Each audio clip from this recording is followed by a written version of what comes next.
En comunicación con la diputada Daisy Choque. Diputada, le agradezco mucho por este tema. Hay muchos temas que queremos abordar con usted y vamos a comenzar con este de las elecciones judiciales.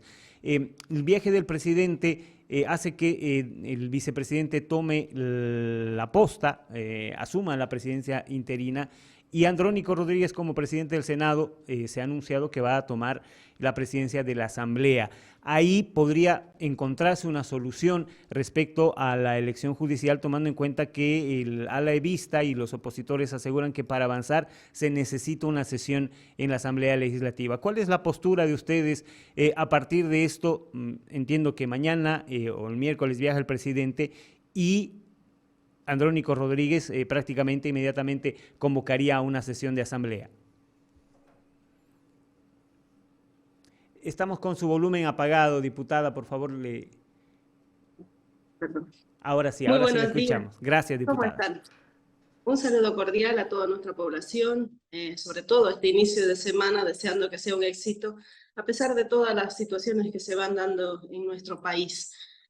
Con respecto al tema de las elecciones judiciales, nosotros a través de la ley 144-1549, después de la promulgación, hemos autorizado que puedan trabajar por tiempo y materia las dos comisiones, a la cabeza, en este caso, del presidente de la comisión mixta, tanto del senador Miguel Rejas como el senador Roberto Padilla.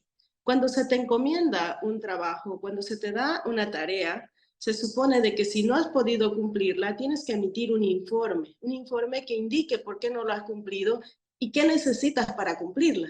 En ese marco, por lo menos tenemos conocimiento de que a la Asamblea Legislativa como tal, al presidente de la Asamblea, que en este caso David Choquehuanca, no ha llegado ningún informe que diga por qué no han concluido el trabajo ni qué necesitan para concluir. Una vez que se emite este informe, lógicamente esto tendrá que ser analizado en una asamblea donde tendrá que convocar el vicepresidente. Lamentablemente han preferido decir que convoque la asamblea, pero tampoco han hecho una propuesta que tengo entendido el día viernes el diputado Froilán Mamani era que ya mencionaba de que iba a plantear un proyecto. Sin embargo, no hay un proyecto como tal dentro de la asamblea, no hay un informe el cual se tenga que analizar dentro de la asamblea.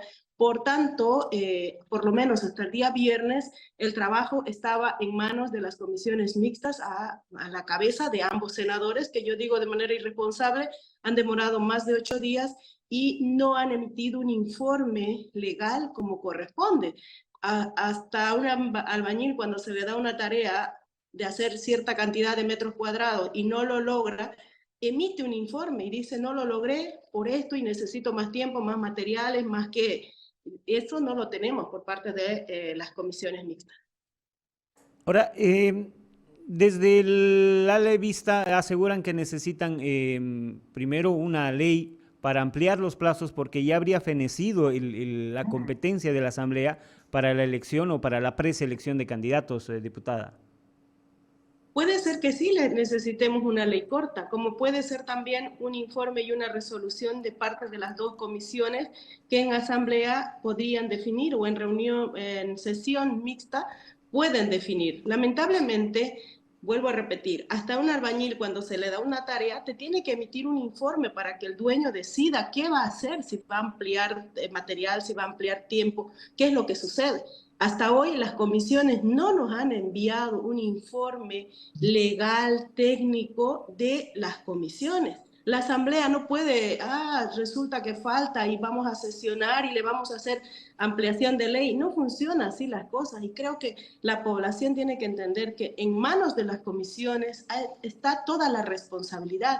Por tanto, si no existe la posibilidad de que con la ley 144 puedan ellos terminar, ellos tienen que emitir un informe. Ese informe tendrá que ser analizado en pleno de la asamblea para definir si le ampliamos tiempos, si simplemente le dejamos que la comisión emita una resolución o cuál va a ser la postura, ¿no? Creo que es irresponsable por parte de las comisiones decir que la asamblea convoque y nos haga una ley.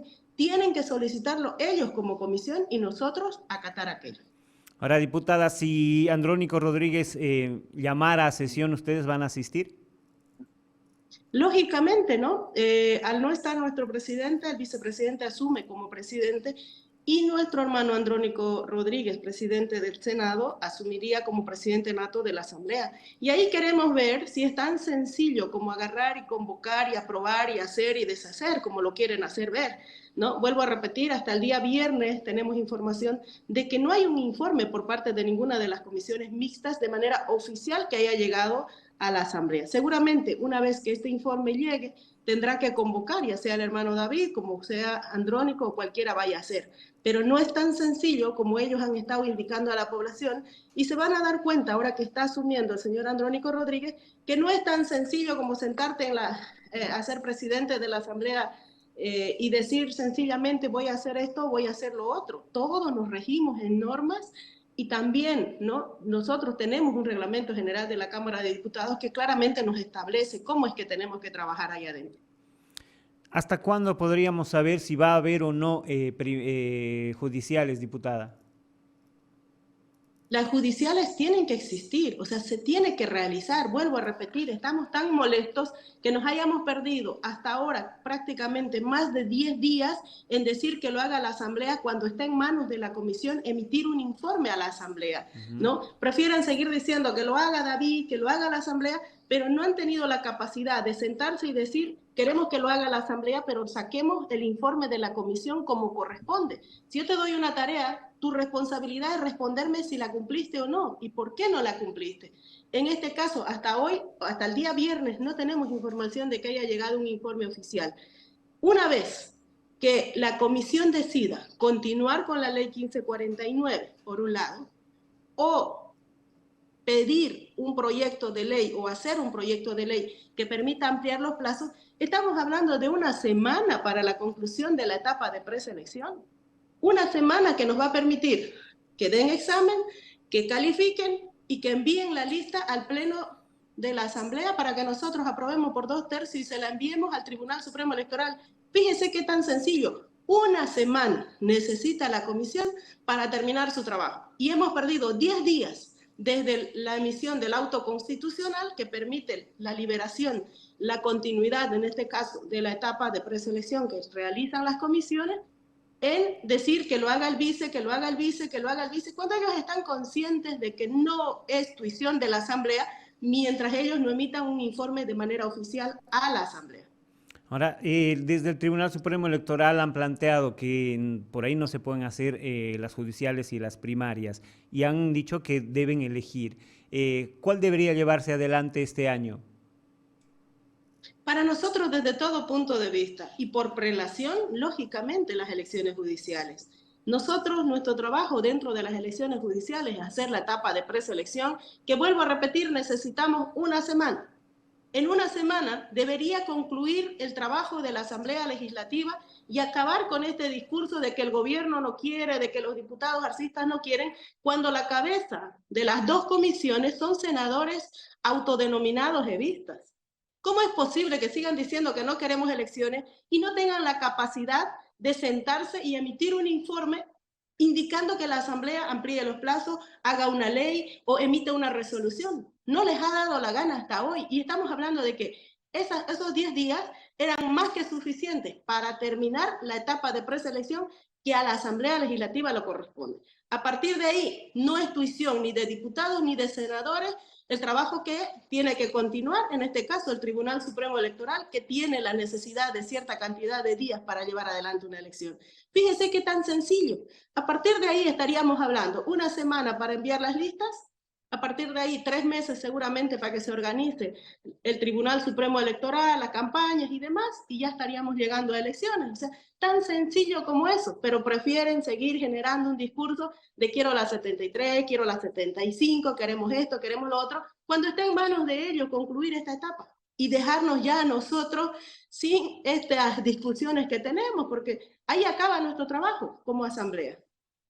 Diputada, cambiando de tema, el Tribunal Supremo Electoral ya se ha manifestado respecto a lo que pasó en el Alto a principios de mayo y hay una negativa otra vez de que esto avance. ¿Qué van a hacer desde su partido para, no sé, ratificar la presidencia de don Robert García?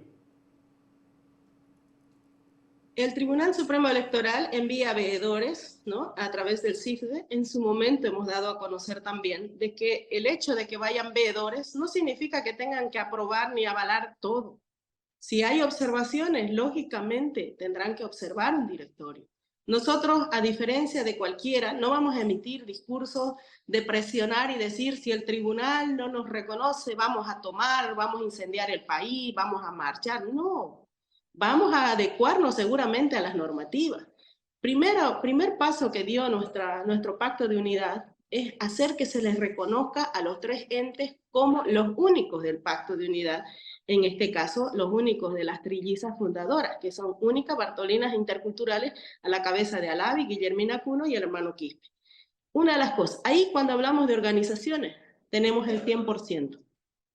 Lo segundo, el otro 50% debería ser todo el directorio saliente. Dentro de ello tenemos casi la mitad. Estamos hablando de que el directorio elegido en el alto tiene más del 75% de legitimidad, no, de legalidad frente a el que se ha llevado en la OCAN o la que quieran llevar.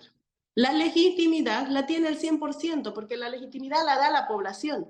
Y dentro de eso estamos hablando de que más de 100 organizaciones a la cabeza de sus dirigentes, reconocidas por la Central Obrera Boliviana, reconocidas a través de su personería jurídica por el Viceministerio de Autonomía, reconocidas por el Ministerio de Trabajo, han participado en ese Congreso.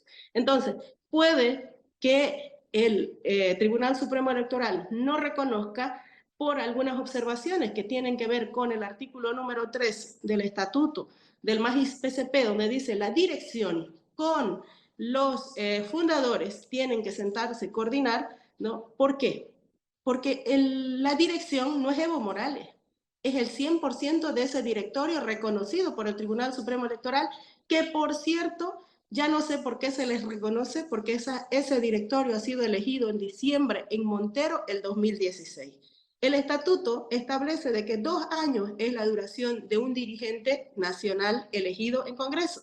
Significa que el 2018, en diciembre, ellos pierden vigencia, ¿no? Lo lamentable, desde mi punto de vista, es que el tribunal reconozca un directorio que ya es no solamente autoprorrogado, recontra autoprorrogado, ¿no? Porque del 2016 al 2018 es una gestión, del 2018 al 2020 es otra gestión, del 2020 al 22 otra gestión, estamos a 2024. Estamos hablando de que tiene una autorrecontraprórroga de prácticamente 6 años, ¿no? Fíjense, 6 años, o sea, un 300% sobre lo que indica el estatuto. Eso es lo lamentable, y tienen todavía el descaro de manejar el discurso de prórroga, autoprórroga, cuando son los verdaderos autoprorrogados, que lamentablemente, vuelvo a repetir, no entiendo por qué el tribunal reconoce un directorio que no cumple con el estatuto, ni antiguo ni actual. Ahora, diputado, usted me dice que tienen 100% de legitimidad y el 75% de legalidad. ¿Cómo conseguir ese 25% de legalidad que les falta?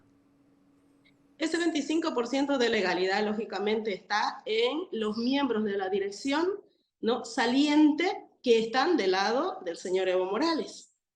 O sea, estamos hablando de que ellos cuentan con la legalidad de ese porcentaje. Ahora, si hablamos de mayoría, ¿quién tiene mayor legitimidad? El Congreso del Alto. ¿Quién tiene mayor legalidad? El Congreso del Alto. ¿Quién tiene la posibilidad de ser reconocida? Pues el Congreso del Alto. Vuelvo a repetir, en el momento que el tribunal reconozca que está cometiendo un error al reconocer el directorio saliente, porque ya expliqué por qué, ¿no?, debería quedar sin efecto y debería haber un solo directorio elegido. Además, los derechos políticos de más de 1 millón de militantes no pueden quedar, ¿no?, en la vulnerabilidad solamente porque a ese 25% le dé la gana de seguir y continuar siendo dirección. No nos olvidemos que Evo Morales lleva más de 24 años de dirección nacional, más de 30 años de presidente de las 6 federaciones del trópico. Entonces, ¿qué significa? Que vamos a seguir alimentando aquello. Y a mí me da mucha pena ver a las hermanas Bartolinas del ala supuestamente vista hablar de traición, cuando ellos como mujeres siguen apalancando a un caudillo que lleva 24 años a la cabeza de su instrumento y dicen ser fundadoras, pero no luchan para que una mujer encabece una dirección.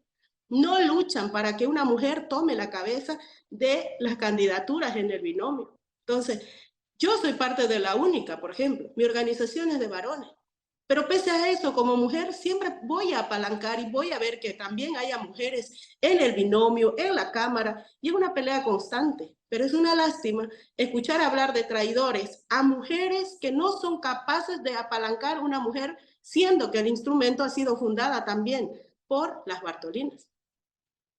Diputada, el evismo está utilizando también a la justicia para tratar de que veedores del Tribunal Supremo Electoral vayan al Congreso de junio, el mismo camino que ustedes utilizaron.